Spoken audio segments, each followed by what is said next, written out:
Hello friends, welcome to வெட்டி விமர்சனம். சசிகுமாரின் freedom இந்த படத்தை பற்றி நம்ம சுருக்கமாக சொல்லணும்னா, வெள்ளத்தை தென்னவனை விட்டுவிட்டு விரல சூப்பரவனை பிடிச்சி அடித்தானா அப்படிங்கிற மாதிரி இந்த படத்தோட 1991 இந்திய தேசிய தலைவர், முக்கியமான தேசிய தலைவர் ஒருத்தர் வந்து தற்கொலைப்படை தாக்குதல் நடத்தி கொண்டு இருப்பாங்க. கொன்னவன் எங்கேயோ தப்பிச்சு போயிருப்பான். ஆனால் அதை விட்டுட்டு இலங்கையிலேருந்து தமிழ்நாட்டுக்கு தன்னுடைய உடைமைகளை வாழ்வையும் இழந்து வாழ்வாதாரத்தை தேடி வந்த மக்களை விசாரணை அப்படிங்கிற பேரில் வேலூர் கோட்டையில் அடித்து மத்திய அரசாங்கம் என்னென்ன மாதிரியான சித்திரவதைகள் அன்றைய காலகட்டத்தில் அவங்களுக்கு கொடுத்துச்சு அப்படிங்கிறத ரொம்ப தத்ரூபமாக படமாக எடுத்து சொல்லியிருக்காங்க. கிட்டத்தட்ட இது ஒரு ஆவண படம் மாதிரி இருந்தாலுமே சினிமாட்டிக்காக நிறைய விஷயங்கள் இந்த படத்தில் சேஞ்சஸ் பண்ணி வச்சுருக்காங்க. அதே மாதிரி இந்த படத்தில் இந்த இப்போ ஆளுங்கட்சிக்கு கொஞ்சம் சப்போர்ட் பண்ணுற மாதிரி நிறைய விஷயங்கள் இருக்குது. அது ஏன் அப்படின்னு எனக்கு தெரியல.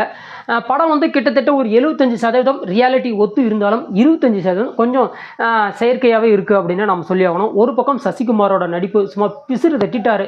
மனுஷன் வந்து டூரிஸ்ட் ஃபேமிலி வேறு மாதிரி நடிச்சிருப்பார் ஸ்ரீலங்கனா.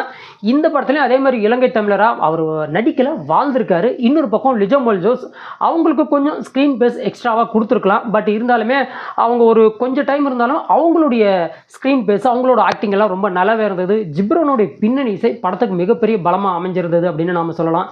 அதேமாதிரி படத்தினுடைய அந்த செட்டிங்ஸ் ஆகட்டும், அதேமாதிரி படத்தினுடைய கேமரா ஒர்க் ஆகட்டும்னு சொல்லி நிறைய விஷயங்கள் நல்லாவே பிசிறு தட்டியிருக்காங்க. பொதுவாக இந்த மாதிரி ரியாலிட்டியை பேஸ் பண்ணி எடுக்கக்கூடிய, அதாவது ட்ரூ ஈவெண்ட்ஸை பேஸ் பண்ணி எடுக்கக்கூடிய படங்களுக்கு மக்கள் எந்த அளவுக்கு ஆதரவு கொடுப்பாங்கன்னு தெரில. என்னை பொறுத்த வரைக்கும் இது ஒரு 75% உண்மை சம்பவத்தை ஒற்றி இருக்குது. ஒரு 25%, அது குறிப்பாக சொல்லப்போனால் இங்கிருந்து தப்பிச்சா நம்ம குற்றவாளி ஆயிரும், தப்பிக்கக்கூடாதுன்னு கதாநாயகன் நினைக்கிறதாகட்டும், அங்கேருந்து தப்பிக்க முயற்சி பண்ணுறவங்களையும் கதாநாயகன் போட்டு கொடுக்குறதாகட்டும், அவங்களுக்குள்ளேயே அவங்க பகையை உண்டாக்கிக்கிறதாகட்டும், அதுக்கப்புறம் 150 அடி குழியை தோண்டி அங்கேருந்து தப்பிச்சு வரதாகட்டும்.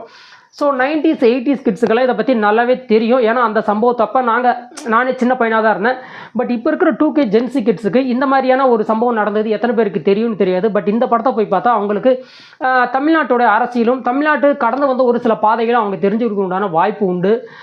என்னை பொறுத்த வரைக்கும் வாழ்வாதாரத்தை தேடி வந்த மக்களை மத்திய அரசாங்கம் வதை செய்ததை எப்படியெல்லாம் கச்சிதமாக எடுத்து கொடுத்துருக்காங்க அப்படிங்கிறத இந்த படத்தில் ஒரு வார்த்தையிலையோ இல்லை இந்த ஒரு நிமிஷம் வீடியோலையோ சொல்லி மாளாது.